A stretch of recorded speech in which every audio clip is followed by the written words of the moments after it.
Hey guys, what's up? Tyler here with T-Game & Tech, back with another YouTube tips video. And in today's video, I'm going to be talking to you guys about lighting.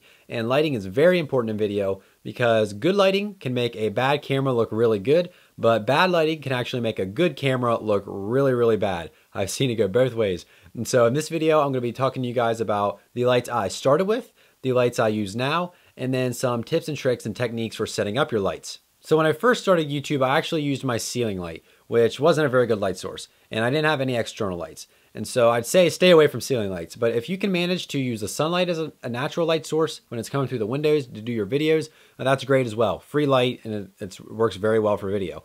But I started out with my ceiling light, and I always had trouble because my body would be making shadows over what I'm trying to film, or my camera would. And so if you're using your ceiling light, you need to upgrade to something else because it's obviously just not going to work well, and it's not designed for making a lot of videos and higher quality videos for YouTube.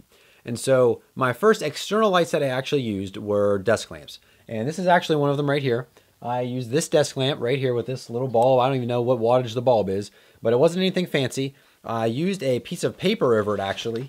And what I did, because this is actually a really bright light and it's focused and it becomes really glary.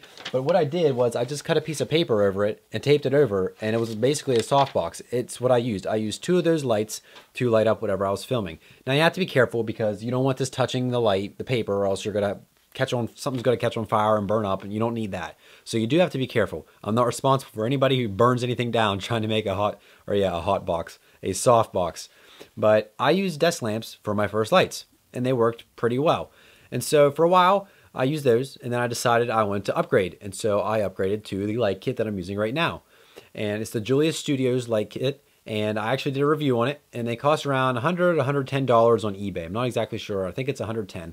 But for the deal that you're getting, it's an amazing light kit. I have 3 soft boxes with 4 lights in each, which is 12 lights total, and it's more of a bluish daylight color. But if you set your white balance correctly, you won't notice that, and it will just look like natural colors. I know in some of my earlier videos, my skin and my everything just looked very blue. It had a blue tint to it. But now that I've got it actually figured out a little bit more with the help of some other people, figure out your camera settings, it looks actually really nice.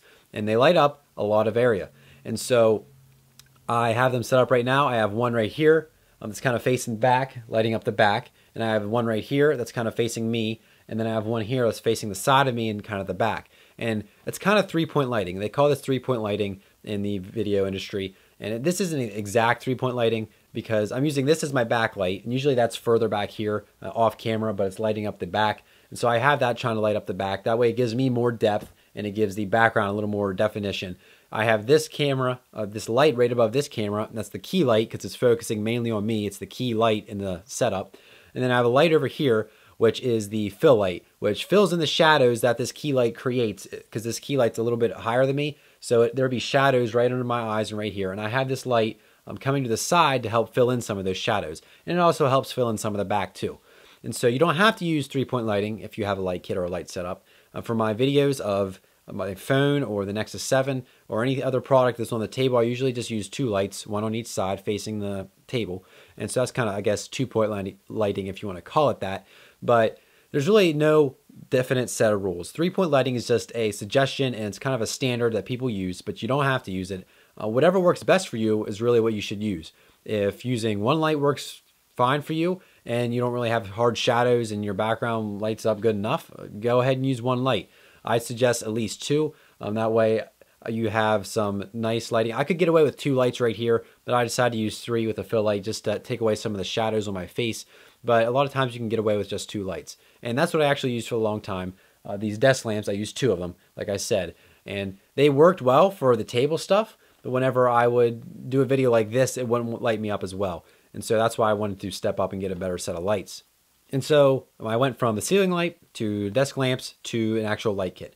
And so if you do get yourself a light kit or desk lamps, there's a couple things you want to keep in mind whenever you're actually setting up the lights.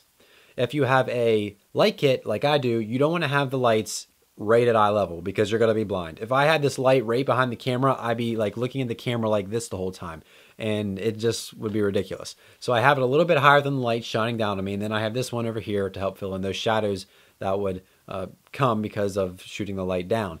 And so just keep the lights away from your direct eye level because you're going to be blinded. You're not going to be able to see. Also, like I mentioned in another video, try to keep your light sources out of the video, because if your light is over here and it's kind of bleeding in, the softbox is bleeding in, or your lamp's on and it's bleeding in the video, it's distracting and it might mess up your ISO if you're using automatic ISO or your white balance. And so that's just something to keep in mind. Another thing you don't want to do is have your lights too close to whatever you're filming. When I first set these up, when I first did one of these videos, I had the lights way too close. It was like right here, right behind the camera and right there. And I was glowing. I had too much light going on. And so I moved them back, and now they're set at a pretty good distance and it's not too bad. Also, if your lights have a switch and you don't have really room to set them back further, you can just turn half the lights off. I don't really know if I'd suggest taking bulbs out of your light fixture, because that just runs the risk of shocking yourself or something messing up. And so I suggest move your lights back, or if they have a switch, turn half of the lights off. And so just to show you an example of good lighting versus bad lighting, what I'm doing right now, I have all three of my softboxes on. So I'm going to unplug them. I'm not going to change my white balance because I don't feel like doing that and it's going to take longer. I'm just going to unplug this. I have my ceiling light on. So if I go like this is with my ceiling light on with my settings on my camera. I have the ISO pretty low.